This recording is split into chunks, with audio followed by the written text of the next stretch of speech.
Alrighty, you guys, what up? Magic IQ here. Today I'm showing you guys everything I know and everything when it comes to Freyna bossing, okay, in terms of solo. Now, this is going to range from everything to a cooldown Swamp Walker killer that you can also solo queue into groups with. That gives you 10-second cooldowns on your 4 while doing maximum damage without crit. I just want to let you guys know with this build, I was able to go ahead and solo queue into Deathstalker and complete it multiple times. So I'll show you guys a couple Deathstalker kills when we get to that at the end, when we go over the cooldown full tech toxic damage build at the end.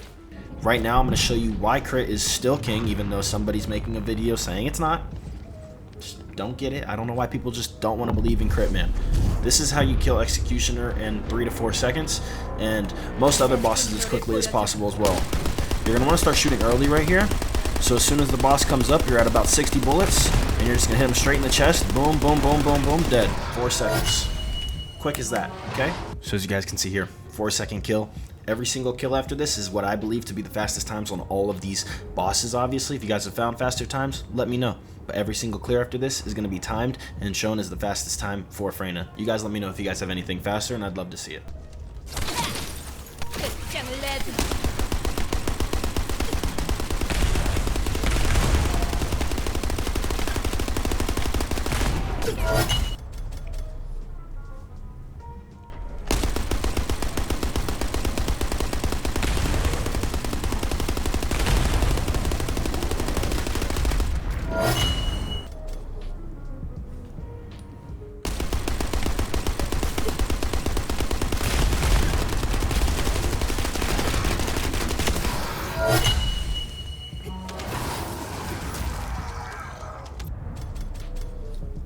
I'm genuinely confused. I don't know if people just hate on crit to be like different, or if they're just trying to like, I don't know.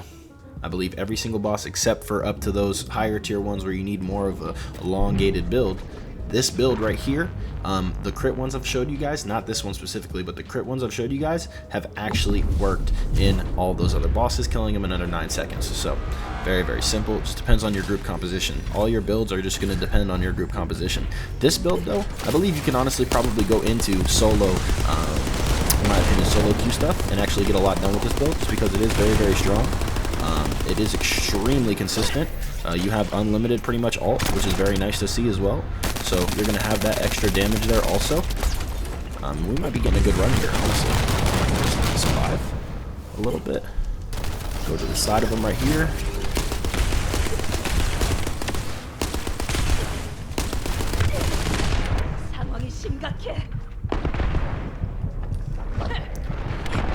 Not worth the risk there. Come on, stand him up. It's basically one shot right there. There we go. Boom. Gotta kill these NPCs for not only health but MP real quick. MP, thank you. MP. You'll drop MP for me, sir, so I can kill your king. Give me MP so I can kill your king, thank you. Is this your king? Okay, come on. Come on. That's a good one. That's the best run I'm gonna get, I think. That was very, very nicely done. Yo, what up guys, Magic IQ here, and I'm bringing you my full Freyna bossing guide for Ultimate Freyna today. Obviously, I'm on regular Freyna here, but the reason for that is because the Transcendent module isn't enough worth the time and investment to getting it, obviously, but also in actually completing all the bosses. I believe I have all the fastest times on all the bosses solo that are soloable with Freyna, so if you guys have any faster times, please, I'd be loving to see it. I'd love to see the build you used and the time with the gameplay. Would love to see some faster times, okay? But I'm looking at all these optimized builds, and all these times are like 2 seconds faster. So everybody's telling you not to go with crit. I'm here to show you again why crit is king, in my personal opinion, when it comes to solo speedrun bossing. And also, if you're in an optimized group with a Luna, okay, on bosses that have crit resistance, we're going to use a build that I'm going to show you later in the video. It has maximum regular toxic damage on top of a 10 to 12 second cooldown for your 4 skill. Sounds pretty crazy, right? Make sure you guys stay tuned for that. It's an insane build. I absolutely love it. On that build, we will be working Venom Injection into it in the future. It's a work in progress, but it's extremely consistent, and I haven't seen anybody kill Swamp Walker with Freyna in around a minute consistently, so that build gets it done. It's super, super nice. But first things first, we're going to get into the Descendant modules here. Then we're going to go over the weapons. Then I'm going to go over how to actually get your weapon to have 94 bullets in it, okay, guys? I've explained this so many times, but so many people skip around. Make sure you guys stay tuned in this video. I promise you it's going going to be worth it, okay? Descendant modules. So we've switched a couple things around here. We're using the boss full crit. It hits the hardest by far, the most consistently. I promise you, I've tested all of them. I spent literally 5 hours testing Freyna last night. Again, after all these new modules came out, I have them all maxed out. Toxic amplification, tech amplification, toxic intensive, tech intensive. I have it all. This is the best setup for solo bossing by far for speedrunning. And just to clarify real quick, I'm speaking about for Freyna specifically. I'm not talking about across all characters in the game. I'm talking about this is the best solo speedrunning build for Freyna specifically. I just want to make that clear. I already know somebody in the comments are going to be like, Haley says LOL. So I'm just going to put this here and then put the timestamp in the description so you guys can see I'm talking about Freyna only, okay? Okay, I'm not saying it's the best for going into solo queue. I have that build later on in the video. I'm not saying it's the best for gluttony. I'm not saying it's the best for Deathstalker. This is the best solo speedrun bossing build that you can have for hard bosses. I promise you, okay? Let's get straight into it. Mid-air maneuvering, okay? Obviously, we're not grabbing any weak points, so that's why I use this. If you plan on grabbing weak points to skip phases, if you don't have all the damage that we have here, you guys can go ahead and put on a regular sub-attack module here. I would highly recommend that. Now we're using Spear and Shield. We've done multiple videos in the past testing why Spear and Shield is better. You can either choose to just trust me or argue with me all you want, but again, I'd like to see a faster time with the build you're mentioning, okay? Skill concentration, skill critical hit damage, skill insight, venom synctium, definitely the best for getting a little bit more skill power out. Emergency measures. Now here's the main change up to the build. We're going to be using toxic intensive over front lines. We're also obviously not using neurotoxin anymore. I think it's broken. It literally does nothing but just make the character worse. You guys were right. I was wrong. There is no difference in time though, because I can still run 4 seconds on all these bosses that I've shown you with 4 seconds, 5 seconds with neurotoxin on, just because we kill so fast. But technically the ticks, it only ticks once. It's some weird thing. We tested it on stream last night. Essentially, when you don't have neurotoxin on, it gives you 2 ticks for like the first 4. If you use neurotoxin, it only gives you 1 tick and it's not any stronger. So I think they need to fix that. I think neurotoxin's bugged right now, but they might have just nerfed it into the ground on purpose to try and make these new modules actually worth it, because neurotoxin was extremely strong pre-patch. So toxic skill power here with skill critical hit damage. With toxic intensive, the reason I've decided to go with it here, we're giving up like 10% crit damage and 1% crit chance overall for toxic skill power by 28%, which is outstanding here. It's a great amount of damage additionally added to the build. We're also using emergency measures still to go ahead and give us that 64% critical hit rate and skill critical hit damage. You guys are probably asking, why aren't you running tech intensive here? Me personally, just didn't think it was worth it. I thought this slotted in way better. I thought tech intensive was not worth the investment into the power modifier over losing the skill critical hit rate and the skill critical hit damage. If you guys want to go ahead and try it, go ahead and try it and show me if you guys get a faster time. I'd love to see it.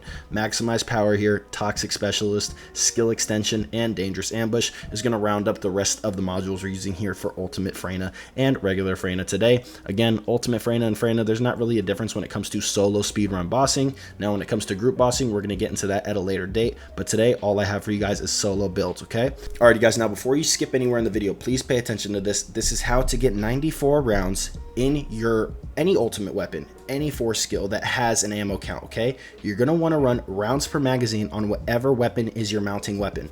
Nothing else matters, just your rounds per magazine. Trust me, this is gonna matter. Firearm ATK versus Colossus doesn't matter because it's firearm, it's not skill ATK.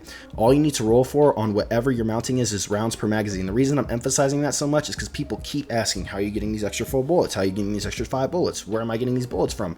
That is where, okay? And then on top of that, you need these 4 modules. I cannot stress this enough. Expand weapon charge, compulsive magazine, fire rate up, and sharp precision shot. All of these are going to affect your ult in some way. Expand weapon charge and compulsive magazine are going to give you more rounds per magazine, which is a general statement, meaning it applies to your ultimate. And then fire rate is a general statement as well. It doesn't say firearm fire rate, it says fire rate, which is going to increase the fire rate over time using sharp precision shot, and fire rate up is going to increase it in general on your ultimate. All of these affect your ultimate because they're general statements. Anything that says fire rate increase, crit damage increase, crit rate increase, those have to say skill, but fire rate and for some reason rounds per magazine all apply to your ult. Okay, so just so you guys know. And then for the toxic mechanics reactor, we're still using the crit damage and Colossus roll here. We're using tech and toxic because we have no negatives when it comes to crit damage. If you guys are going to go ahead and run toxic amplification, what you're going to want to do is actually swap this to toxic skill power instead of crit damage, and then that'll counteract that, and that's what we have on the half crit build. It's decent again, but it's not the best. Slayer auxiliary power here. We're using all Slayer components here with MP rolls on them. Doesn't really matter what the rolls are because, again, you're killing the boss in 4 seconds. These rolls will matter when we get to our later build, which is going to be skill damage and actual skill cooldown, which is very, very nice, like I said. So I'll show you guys gameplay of that right now, and then we're also going to get into the build breakdown of that as well. Here's what my info looks like right here on the crit build, which is still king for solo, speedrun, bossing, and Luna group composition.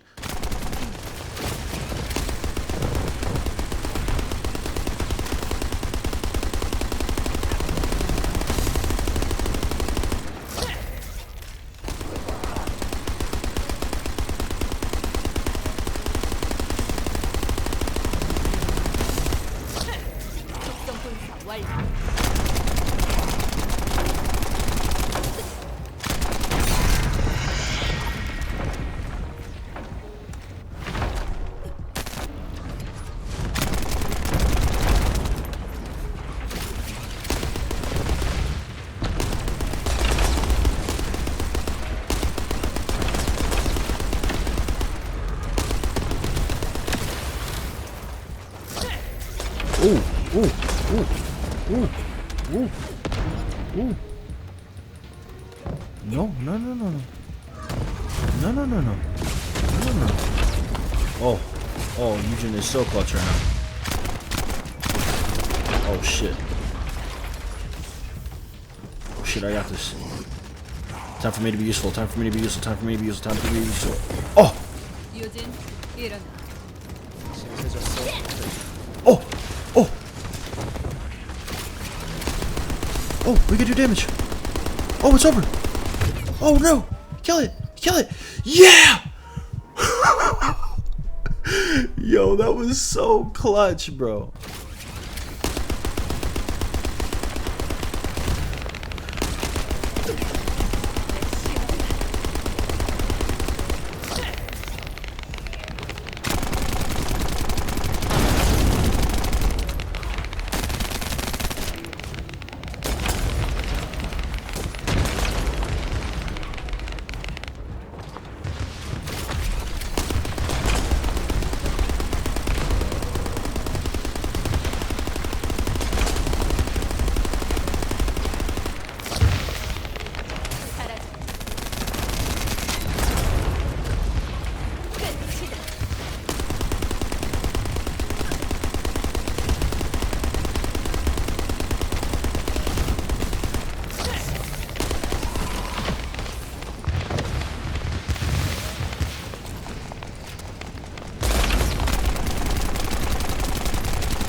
Then the other ones, we're going to go ahead and just go over this one right now, just because I want to show you guys this build. This is something very unique. This is something you can take into solo bossing with other groups. So actually solo queuing, I guess you could say. You're going to get your ult back pretty much every 11 seconds. So as you guys see, it works here. So boom, 4 is out. I'm shooting this off. You will see that tech buff right there go away. At that point, you're going to basically just wait till you're out of ammo or right at the end of the duration, and you're going to pop your 2. What that's going to do is give you a cooldown, and look at how fast that 4 comes back. I mean, that's extremely quick, and you're right back to doing damage. You can kill some mobs real quick, get some MP, boom, pull this back out, and you're right back to work. It's extremely effective. Let's get into the modules on this cooldown bossing build. This is for solo and for solo queue group bossing, I guess you could say. I'm using the short sword just so I can grab weak points easier. You can also use midair maneuvering depending on what your role is. If your role is to grab the weak points, probably use a short sword. I feel like every time I use midair maneuvering, just go right past the weak point. Super annoying. We're running both of the new, I guess you can say, toxic amplification and tech amplification here. Both the new modules, very, very nice for this build as there's no crit in it whatsoever. So like I said, toxic and tech amplification. Running multi-talented, battle of stamina for that little bit of duration that we need to get all the bullets out. 94 bullets. I'm going to show you guys exactly how to get 94 bullets, so just make sure you guys keep watching. Okay, make sure you guys go back through the video if you missed it. I showed you guys how to get 94 bullets when I was explaining the other crit and non-crit builds, okay? This is everything solo bossing right now, including solo Q. This is the solo Q build. Tech, skill, power modifier. Skill cooldown on the focus on tech is great. You need that with the focus on toxic paired with the multi-talented. Again, you're going to use that dimension to get that negative 20.5% cooldown for 5 seconds, and then you're also going to get extra skill effect, range, and power modifier when you pull out that 4, which is very, very nice as well. MP conversion here, skill cooldown and max MP are obviously taking a hit on the MP there, but you're going to get a massive cooldown increase in time shortened, and also skill cooldown for nimble fingers as well. Spear and shield as much as I can right now, just with how my modules are set up on ultimate Freyna. And then we have tech amplification there, and we're going to go ahead and wrap it all up with Venom Sanctium for that extra 10.2% skill power here. I really, really love this build. This is great. I'm finally able to take down Swamp Walker extremely consistently in around a minute, so that's pretty impressive for Freyna. Honestly, there's other characters that could do it way faster, but if you're a one Freyna, one person kind of, one descendant kind of player like me, and you really run Freyna for pretty much everything, this is going to get the job done when it comes to solo Q bossing and getting the job done with Swamp Walker, which is extremely impressive. You can also use this build when completely solo too. You guys can use this against Executioner. It's just not going to kill as fast as those other builds you guys saw, but it will do it in like 5 seconds or so instead of 4, so kind of up to you, man. This build is all around really, really great. Now, as far as our weapon modules go, we're using the Fallen Hope for our main weapon in order to go ahead and proc with the Reactor right now. Expand weapon charge, fire rate up, compulsive magazine, action reaction, toxic enhancement, and sharp precision shot. These are all mandatory when using that gun. Personally, you're obviously going to need these 4 mainly. Everything else is kind of up to you if you're going to go ahead and shoot your Fallen Hope. I do use the Fallen Hope to shoot the weak points on Swamp. Completely up to you guys, but this is how I run my Fallen Hope. Obviously not min-max. I know a lot of people were like, hey, can I see your Fallen Hope build? It's not completely done yet. As a matter of fact, it's not even close. I really just use this to switch off of to use the 4 for my reactors. So honestly, don't really shoot my gun much with this character. As you guys even saw in speed running, you only really shoot the Python, which is going to be absolutely amazing damage here with toxic enhancement, poison priority, weak point sight, rifling reinforcement, real life fighter on this one, have aiming, action reaction, expand weapon charge, consume magazines, and fire rate up. Again, the main rules on this Fallen Hope still not getting lucky. Had to keep the electric ATK again. Rounds per magazine though is going to affect your ult as explained earlier, firearm ATK, and attribute status affect trigger rate, which is nice for the poison. Rounds per magazine, firearm ATK, bonus firearm attack versus Colossus, and weak point damage on this Python. Still, for some reason, I'm just not remembering to enhance this thing. I don't know what's wrong with me. But anyway, going over to the external components here, we're still using the same Slayer auxiliary set along with this toxic mechanics reactor from the non-crit build used earlier. This is very, very nice here. What you're going to go ahead and do is stack toxic skill power boost and additional skill attack when attacking Colossus on any toxic and tech reactor. Now, the reason I prefer a Fallen Hope mounting is so I can still use a Python with real life fighter, because if you guys don't know, sharp precision shot will replace real life fighter, and I prefer real life fighter on the Python to do the maximum amount of damage, so that's why I have a Fallen Hope mounting here as well. Alrighty guys, lastly, also for the external components on this build, we're also running the full Slayer set, but for the rolls, you're going to want to run all the max MP and MP recovery you can on the Slayer external component set, and that's going to set you up for the best amount of actually being able to use your ult over and over and over again, and pop that 2 to actually lower your cooldown, and make sure you're, passively killing ads to go ahead and get yourself more MP as well. But highly recommend getting all MP recovery and max MP rolls on those external components. So I hope you guys understand that. That has been the team solo Q build, the solo cooldown build. This is a longer video. I appreciate you guys for staying through the entire thing. I wanted to show this at the end just in case people were interested in a little bit of a different setup. This is very, very nice though. I really enjoy this, and this again still is able to get the job done when it comes to solo bossing as well. If you want to go ahead and run Executioner with this build primarily on my ultimate Freyna, since as of right now, this is a character that I use primarily for mobbing and just keep my old Freyna for just regular solo bossing and Luna runs. So this is very nice though. So I appreciate you guys for tuning in. It's been Magic IQ. I'll see you guys in the next one, and I'm out. Peace.